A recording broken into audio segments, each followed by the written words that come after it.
Wapendwa taifa la Mungu, tumekutana hapa katika tukio hili kubwa la kuwakaribisha wenzetu, na ninyi tunaowakaribisha muione jumuiya yetu ya kanisa la Dodoma.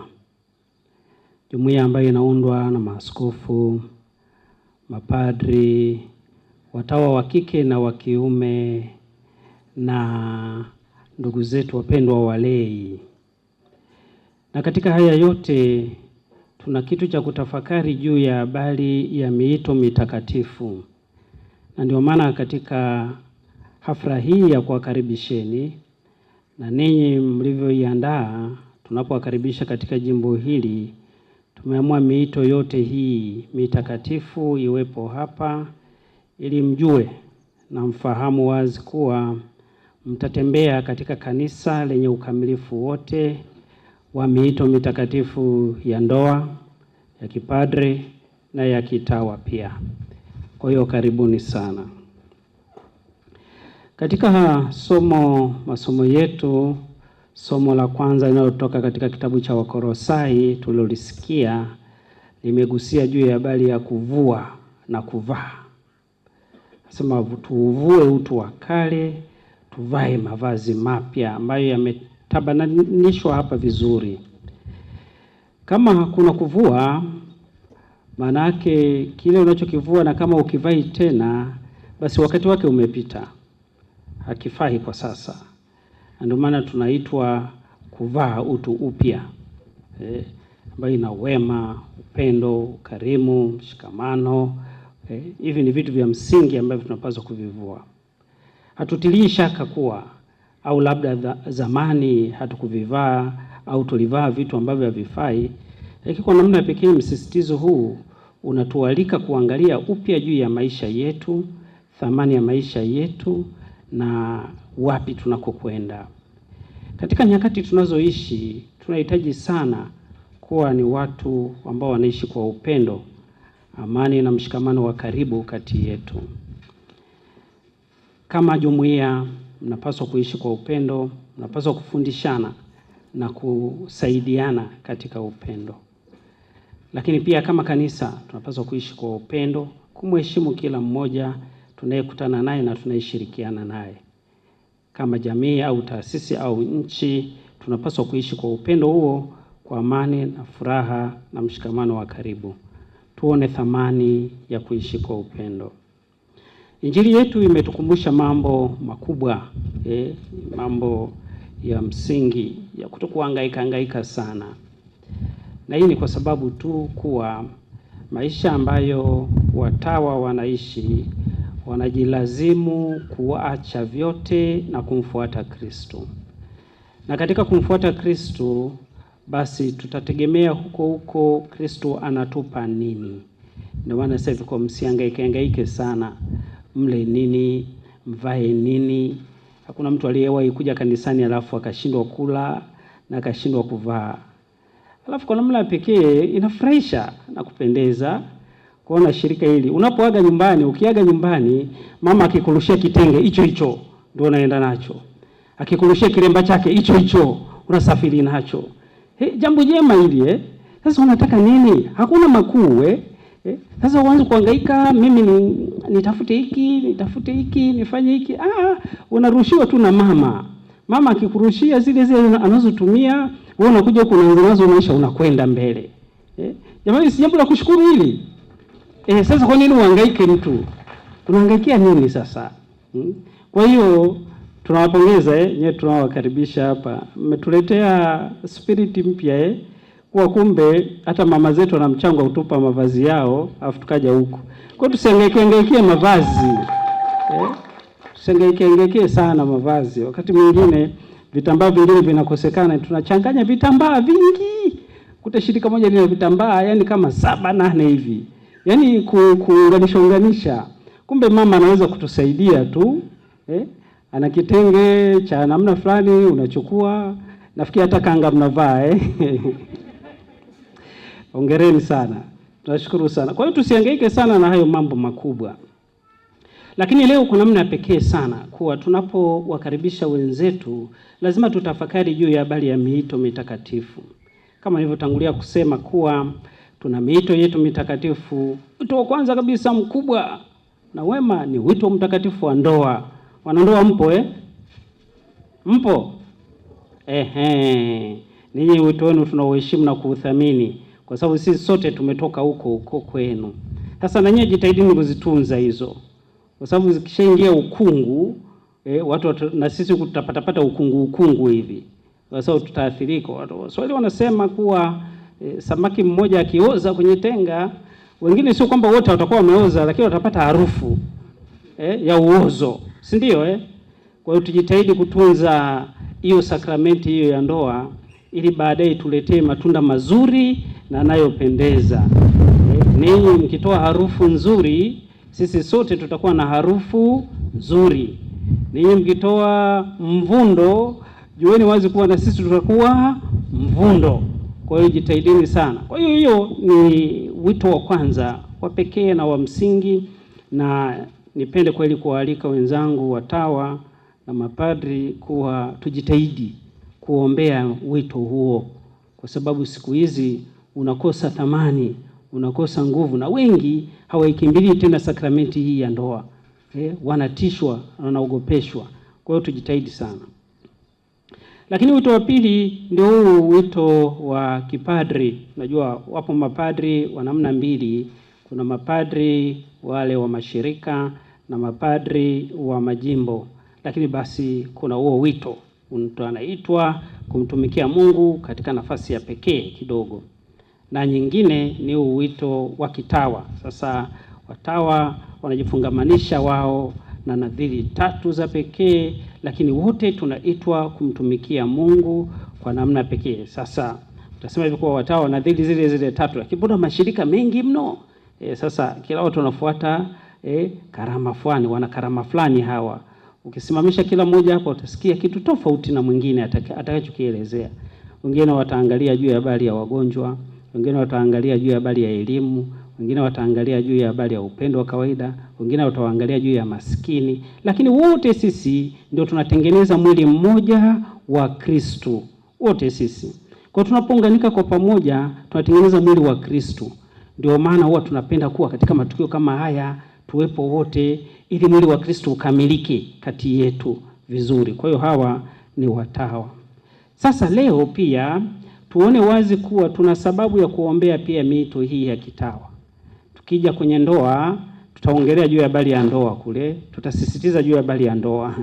Leo tumekuja hapa kufungua nyumba ya kitawa, hebu tuongee kidogo juu ya habari ya nyumba hizi za kitawa. Alafu na wale watoto wenu kule mlionao wawe sababu ya kuja sasa huku kwenye mito hii ya kitawa. Na wito wa kitawa katika nyakati zetu unakabiliwa na changamoto. Natambua wazi kuwa Mungu anaendelea kuita kila siku, lakini wakati mwingine watu hawaitiki. Kwa sababu wito manake unaitwa, na ukishaitwa unapaswa kuitika. Ukiitika sasa unakwenda kule ambako yule aliyekuita, unasikiliza kuwa anakuambia nini. Sasa kama unalikubali lile analokuambia, sawa.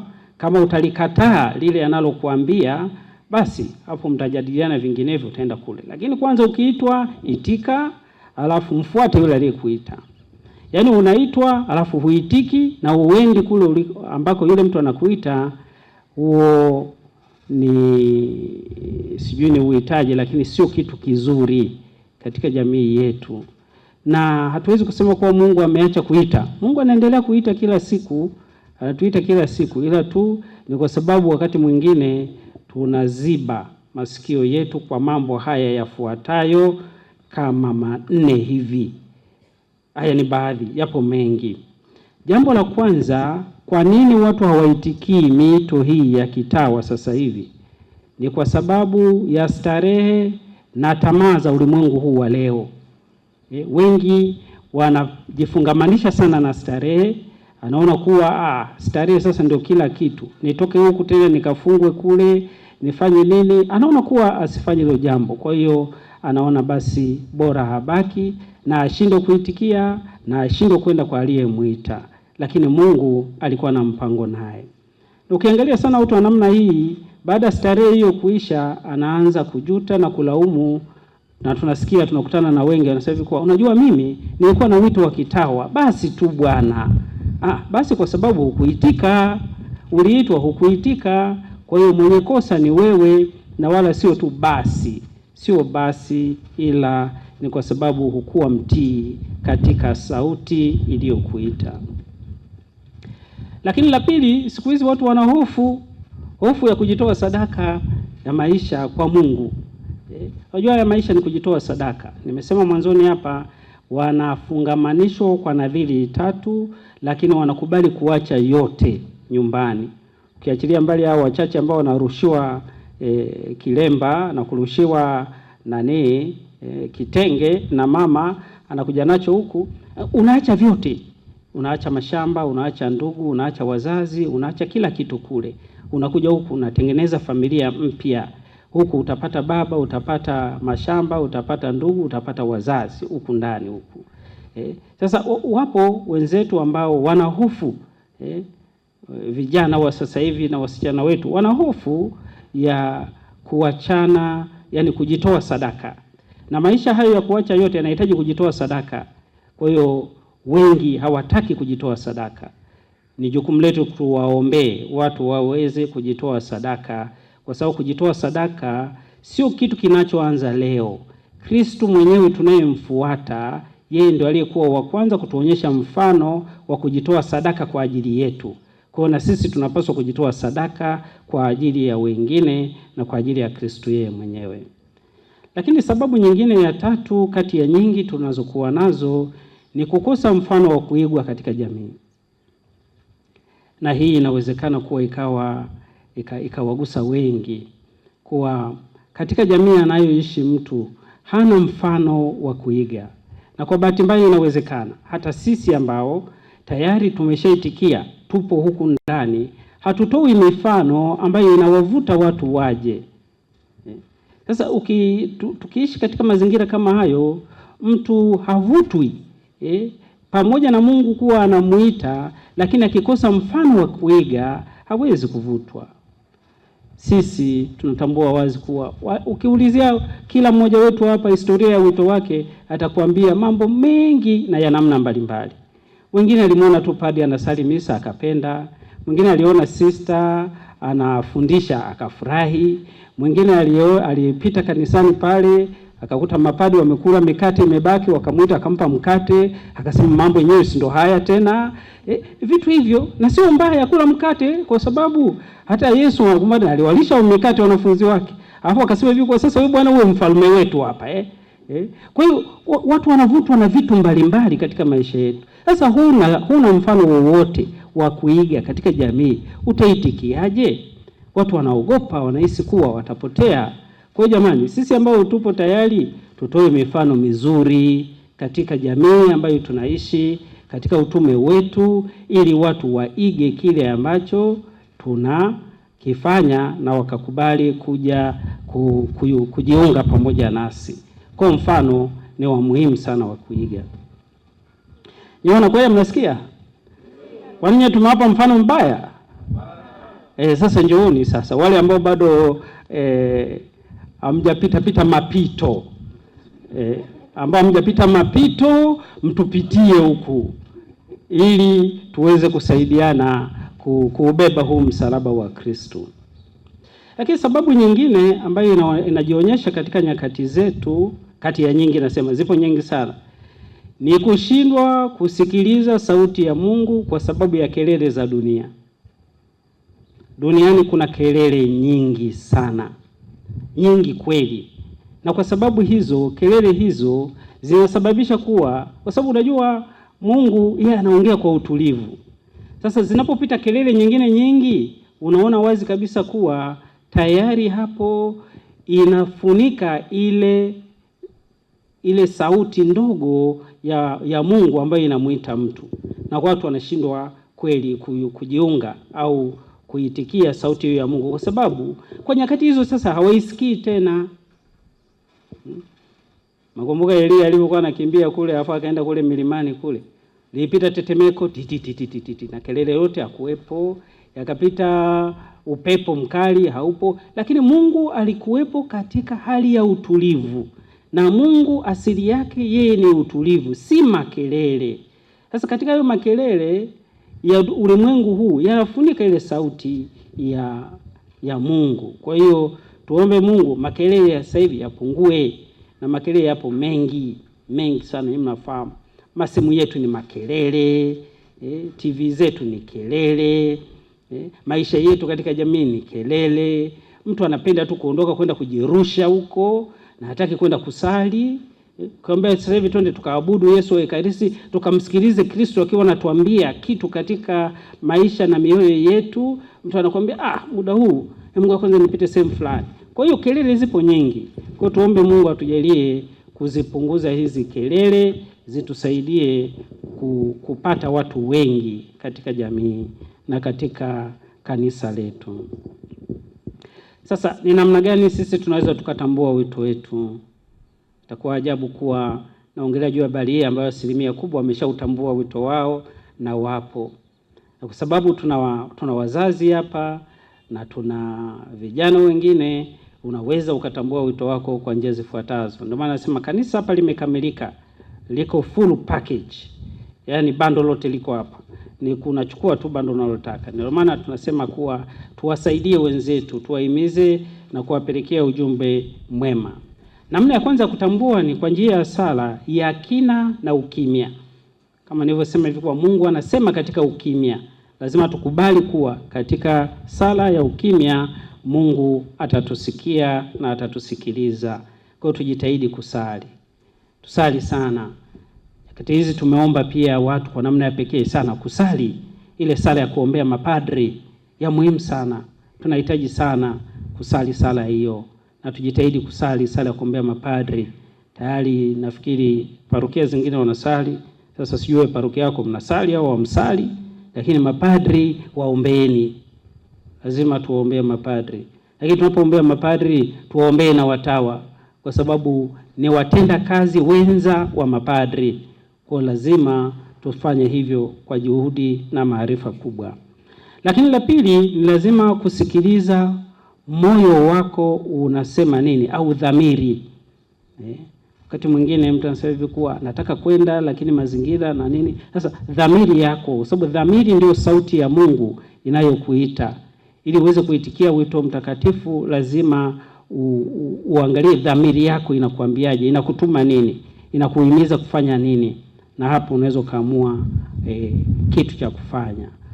Usisukumwe tu na wazazi, walezi, kaka, dada, au usikatazwe na wazazi, walezi, kaka, dada. Msikilize Mungu anasema nini ndani yako. Na ukisali, ukikaa kimya, utasikia anataka kusema nini ndani yako na uwe sababu ya kuitikia. Lakini sababu nyingine ni kujishughulisha katika huduma za kanisa. Ni muhimu. Sasa wewe unataka kuwa padri, unataka kuwa mtawa, alafu kanisani hutaki kusali. Uende kusali, uende kuabudu, kwenye jumuiya uende, lakini unataka kuwa padri, unataka kuwa mtawa. Hii haiwezekani. Unataka kuishi maisha ya ndoa. Kama unataka ualimu, uanze kujifunza walau kuandika hata chini. Unaandika chini kwa kidole chako. Mtu unajua kuwa huyu anatamani ualimu. Unataka kuwa dereva, walau utengeneza hata gari ya mabua. Jaribu kwanza kuiendesha hiyo gari ya mabua. Sasa wewe unataka kuwa dereva, lakini mambo yako yote unashika peni tu wakati wote. Hapana. Lazima uangalie kile. Jishughulishe, jifungamanishe na kanisa. Vijana wetu wajifungamanishe na kanisa na wasikilize kanisa linawaambia nini na linawafundisha nini. Hapo wanaweza kufanikiwa kuendelea kuitikia wito wao. Kijana mmoja ambaye yuko nyumba ya malezi sasa hivi, anasema yeye alianza kuwa mwenyekiti wa jumuiya ndogo ya Kikristo akiwa darasa la 5. Sasa hivi yuko nyumba ya malezi. Ushuhuda mzuri Yaani yuko darasa la 5, pale wamepita wamehangaika kutafuta mwenyekiti, hapatikani, wote wanakataa. Yeye akajitolea akaanza kuongoza jumuiya tangu darasa la 5. Sasa unaona hiyo kitu kizuri sana hicho. Amejifungamanisha na kanisa mpaka sasa hivi yuko nyumba ya malezi, tunamuombea basi aendelee mbele na afikie malengo. Sasa huu ndio mfano mojawapo wa kujifungamanisha na kanisani. Kwa unataka kuwa padri, unataka kuwa mtawa, hebu lipende kanisa. Sasa kanisa likiwa kituo cha polisi, sasa utakuwaje wewe wewe padri au mtawa? Kwa hiyo tujitahidi katika swala hilo. Lakini lingine ni kuwatafuta na kupata ushauri kwa wale waliopo kwenye wito huo. Ingaji sasa hapa kuna wengine kuwa ana wito wa utawa, yani yeye ni wa kike, ni sister, ana wito wa utawa, lakini anamwendea padri anamwambia hivi kwa mimi naomba unishauri kwa sababu nataka kuwa padri. Hizi zipo na zenyewe. Lakini hiyo ni hatua, unaona ni hatua ya mtu ambaye ameanza kusikia sauti ya Mungu na anakwenda. Kwa hiyo tuwapokee hawa nao na tuwaongoze vizuri. Mwambie sasa wewe huwezi kuwa padri kama mimi, lakini utakuwa kanisani kama mimi. Atafurahi sana. Afu utamuelekeza, utamwambia sasa njia ni hii hapa. Akishaenda kukutana nao mama wenye huruma hawa, basi atawapokea na maisha yataenda. Kwa hiyo tuulize na tupate ushauri mzuri kwa waliotutangulia, utatusaidia sana. Na la mwisho kati ya mengi kabisa ni kupata ushauri wa kiroho. Lazima tuwatumie baba wa kiroho. Lazima tuwatumie sana, tuombe ushauri wao, tuombe watuombee ili tuweze kuitikia miito mizuri. Na kanisa likifuata, vijana wakifuata utaratibu huu, kanisa litapata vijana wengi wema na watakatifu ambao wataendelea kuzima kiu ya Kristo.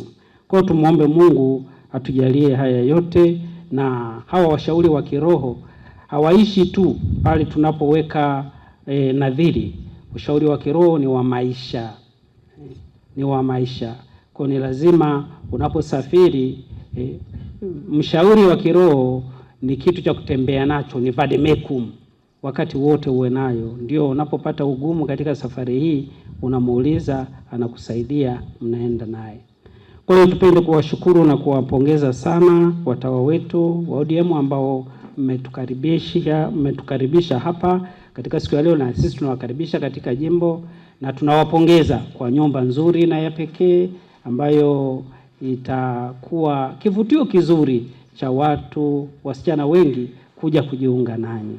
Asanteni sana na nawatakieni sherehe njema na karibuni sana Dodoma. Tumsifu Yesu Kristo.